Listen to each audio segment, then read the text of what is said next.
Okay, Christina here to listen to some music. And today's music selection is War Pigs by Black Sabbath. So I don't really know much about Black Sabbath. I do know now that Ozzy Osbourne was the lead singer for Black Sabbath. I had heard of Ozzy Osbourne in the early 90s because that was a time when I had sort of gotten into some popular music that was on the radio, and I heard one of his songs then, but I don't remember Black Sabbath during that time, so maybe he was doing like a solo career thing. But we recently lost Ozzy Osbourne, and I know a lot of his fans out there were really, really upset. And honestly, it's still kind of recent, so there's still a lot of active grieving going on. And I certainly know what that's like to lose an artist that you truly admire and truly love. I just figured it was time for me to experience some of this artistry. I really want to see what it is that everybody loves and now misses. But that's why we're here, is to learn things. So I am a professional classically trained musician, instrumentalist, vocalist, composer, and professor. So we discuss all different aspects of this music, but I learned something too. I learned the backstory of the band and the stylistics of all of the individual musicians, the overall soundscape for the group, and where they fall into music history. But then we also talk about the compositional aspect of these things. That's where I can chime in a little bit with maybe a few things that you haven't noticed before. I'm listening from a fresh ear and a professional musician ear. So again, hopefully we all learned something. But also for this one, I just want to pay tribute a little bit to Ozzy Osbourne. All right, so without any further delay, let's listen. All right, here we go.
Generals gathered in their masses, just like witches at black masses. Evil minds that plot destruction, sorcerer of death's construction. Okay, definitely talking about war. That was a cool opening. It was in sort of a slow, a big 2. So 1, 2, almost a bluesy feel to it. And that would more like be if you had to subdivide, which means think in smaller beats. It's like 1, 2, 3, 4, 5, 6, 1, but you sit back. 2.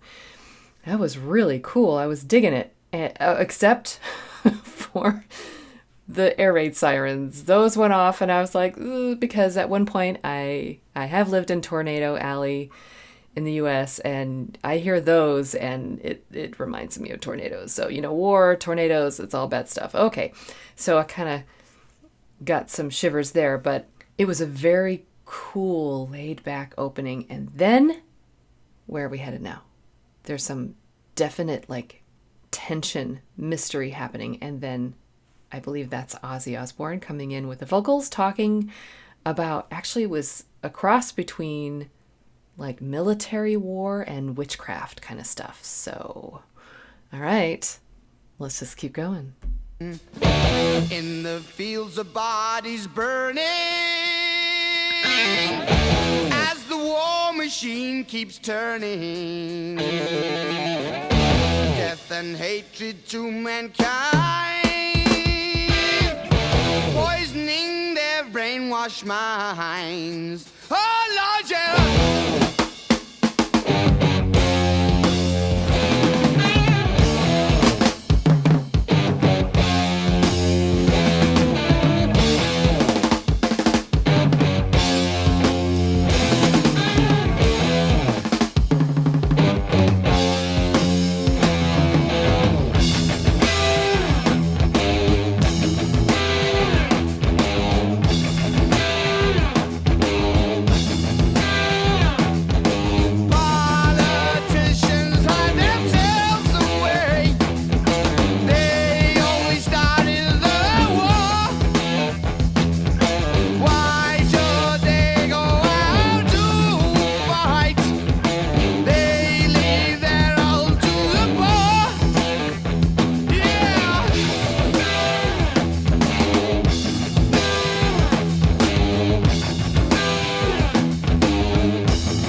Okay, I think we're headed into a guitar solo here. I want to back up and hear the whole thing, but I just wanted to comment first.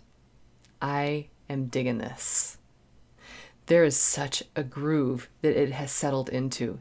I really like this. I loved the slow, bluesy opening, and then the mysterious blank space, that grand pause, which putting a well-timed grand pause into a piece of music is very effective for painting a picture like this. So I think I'm catching on to what this is about. Is it sort of like a war protest sort of song, or just highlighting the negative aspect of war within mankind, within the human race? So this groovy part here, love the drums. They're so laid back and spread out themselves with do-do-do, ba-do-do, ba-do-do, ba-da-da, and ba-da-yam, quick, small gestures with a lot of space in between. And that space in between it is really heavy. Heavy metal, right? Okay.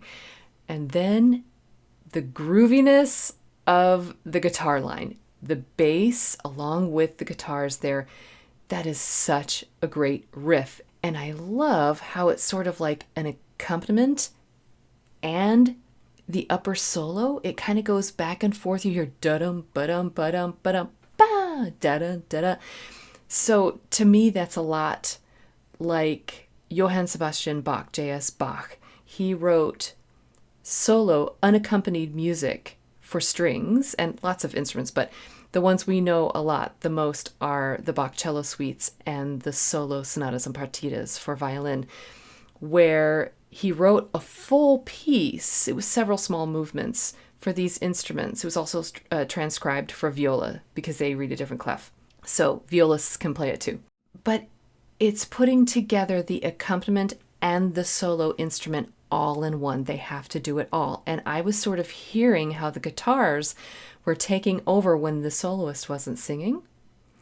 When the soloist comes in, it is very impactful because just the fact that it's that human voice singing the actual words in our language, we're going to pick up on that pretty easily. But with the guitars, the guitar line there and the drum, you almost have to work for it even harder to really grab us and pull us in and then keep us there in that aesthetic. So I'm hearing the accompaniment and the solo. I'm hearing how it's well equipped in there to hold this all together.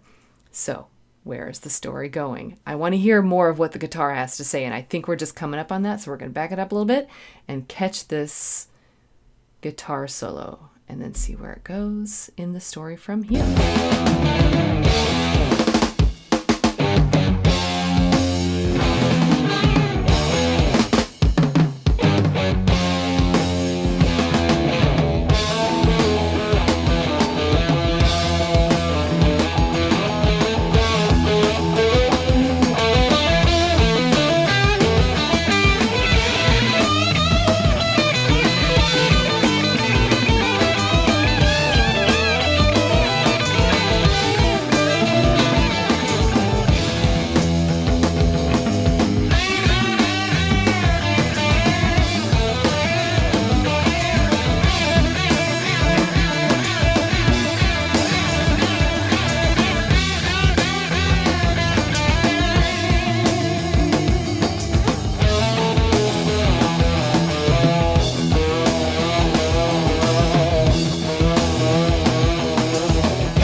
Darkness world stops turning,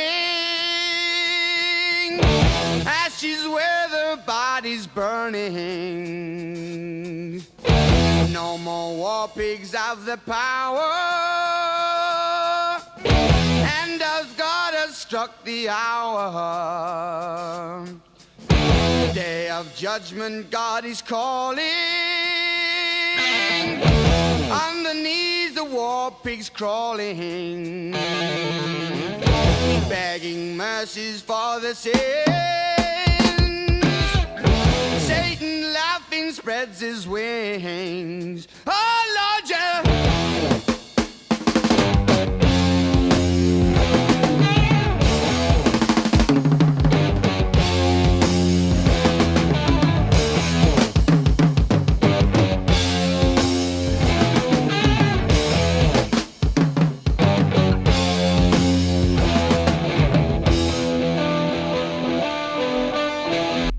Okay, we're heading to more guitar work there, but I wanted to comment on Ozzy's singing. So I've heard that 2 or 3 times now. And the delivery that he does is really straightforward and really simple. He sings in tune, but at the same time, it's kind of like he doesn't care what the pitches are. And it's also almost a call and response. But just with one person, it's almost like a spiritual. Like he's really preaching about something here. And obviously we know what the topic is, but there's just something so important about the delivery in his singing. His vibrato is consistent, but it's really tight. It's a small, narrow vibrato. And because of that, there is some soul in there behind each and every note. But it's not overdone. And I like that a lot. He's not there to show off. He's there to deliver a message and stand up in front of people and have fun. And I'm guessing based on his fan base that live, he must have just, his stage presence must have just been stellar.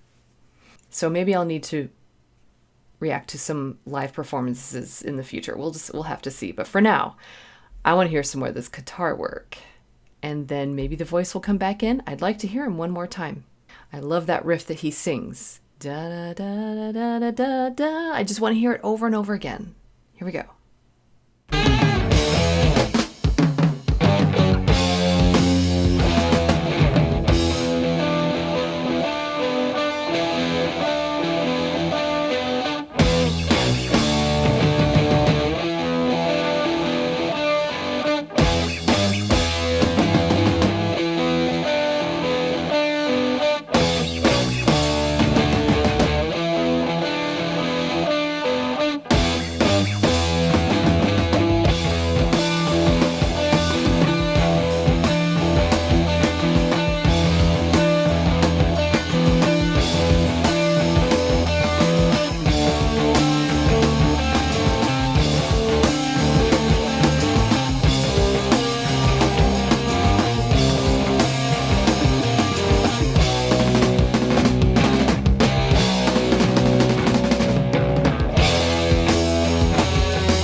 that?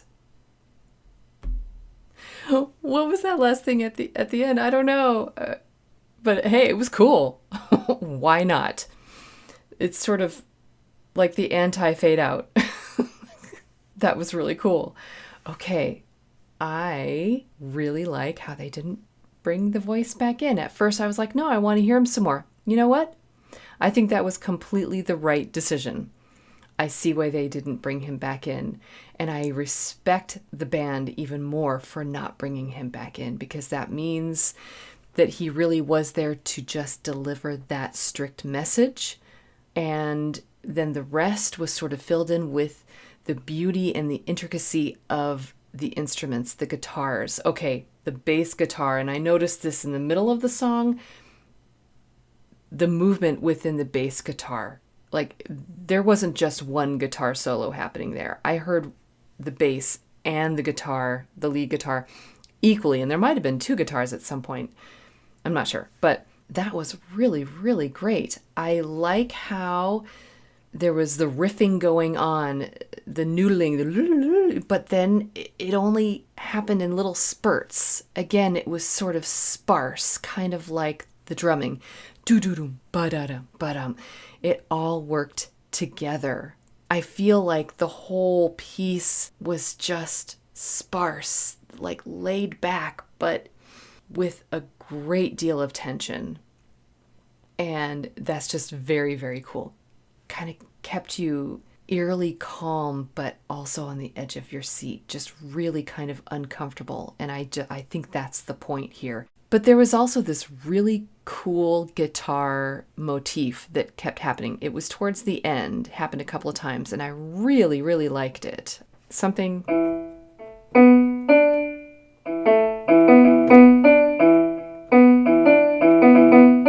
like that. It was really, really cool. And then it actually modulated to a different key down and then another key down. It was really, really neat how it was handled.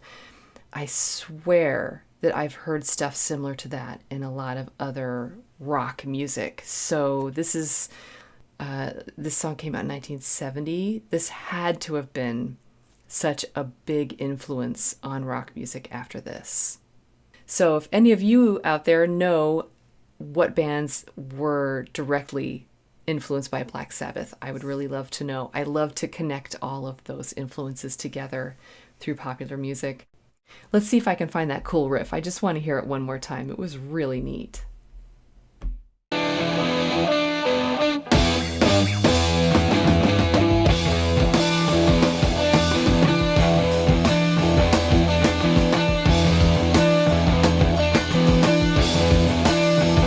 Yeah, and with the bass going da-dum, ba-dum, ba-dum, ba-dum, ba-dum. I know I have heard that in some other stuff.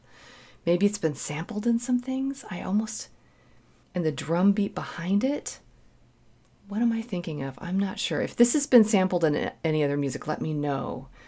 Or just maybe a really direct reference somehow. So cool. And it goes down. And then down again. And again. Yeah. And then da-dum, ba-dum. Yeah, that little half step there, that was really cool. So at this point, I was thinking, oh, I really want the voice to come back. I mean, up to that point in the song. But then I heard that little motif right there. And I was like, okay, no. I want to hear that again. So I was a little torn what was going to happen for the rest of it. So obviously that little guitar motif won out. And I'm very, very happy with that decision. The voice would have been cool, but I really like that riff there. So I'm glad it came back. Yeah, so this was a really cool song. Okay, so that was Black Sabbath, the first on the channel, the first time I ever really heard them. And I got to hear a very young Ozzy Osbourne. So again, I heard a song that he did in the 90s, something about tears, like No More Tears, I think is what it is. And I remember it being a cool song. I should probably revisit that one at some point, but he does, I think, sound younger here. And, it's 20 years earlier. But as far as what's in the song, I feel is really unique to its time. I definitely am thinking that it was a big influence to other groups from then on. So again, if you know what some of those are, I'd love to hear it. And just basically, I'm digging the vibe. I loved how it sat back. I got the idea. I heard the lyrics. He delivered them. Remember, it was just very, very straightforward, very cool. And I really like this. So maybe I'm a new Black Sabbath fan here. We'll have to see. This is just the first attempt here. But so far I really like what I'm hearing, and I definitely want to hear more. So this was a winner of a poll over on Patreon, and so that's really exciting to see this happening here because of that. And we'll have to see what comes next. But you can vote in polls both on Patreon and for channel members to decide what I react to here on the channel and how my journey should go with groups like this. But in general, we're just having a good time getting to know some of this music and appreciating these musicians. And as always, just remember that you don't have to be perfect, just be okay and keep listening.